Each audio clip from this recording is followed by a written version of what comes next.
Lake Washington. It's eastern Washington, kind of farming desert country. And the Mormons are building a brand spanking new temple here. It'll be completed probably in a couple of years. It takes them a couple of years to build these things.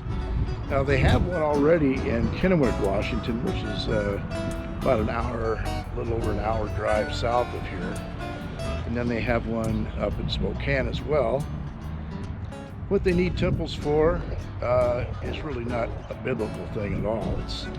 They've conjured up this doctrine that you can get your relatives, if they weren't Mormons, or not just your relatives, but just about anybody, and anybody throughout history, including Adolf Hitler or you name it, you can get them into Mormon heaven through proxy baptism in the temple.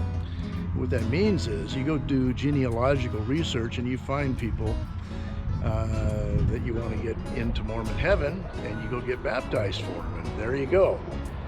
This is not biblical. It's something they've dreamed up. There's no place in the gospel that teaches any such nonsense. What they do is they take one verse out of 1 Corinthians 15 that if it's taken out of context, it suggests that people were being baptized for the dead, but that isn't what the chapter is actually about.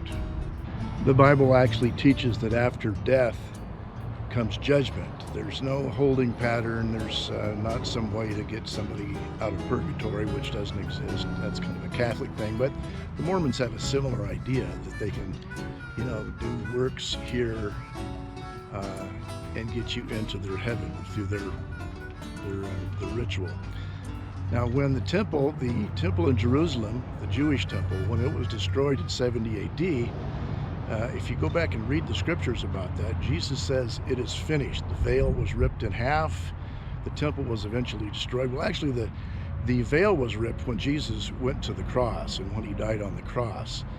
That old covenant he fulfilled, so there's no need for a temple any longer. We don't sacrifice sheep. There's no need for that. Jesus is the ultimate sacrifice. So what they do in the temple here with the Mormons is a fabricated, works righteous kind of thing. It makes them feel good. They do also wedding ceremonies, which supposedly gets them sealed as a couple for time and eternity. Now, if your wife dies and you get remarried, I guess you can have maybe several wives sealed throughout eternity. It's quite a fictional concoction, religious concoction, but anyway, that's what that's about.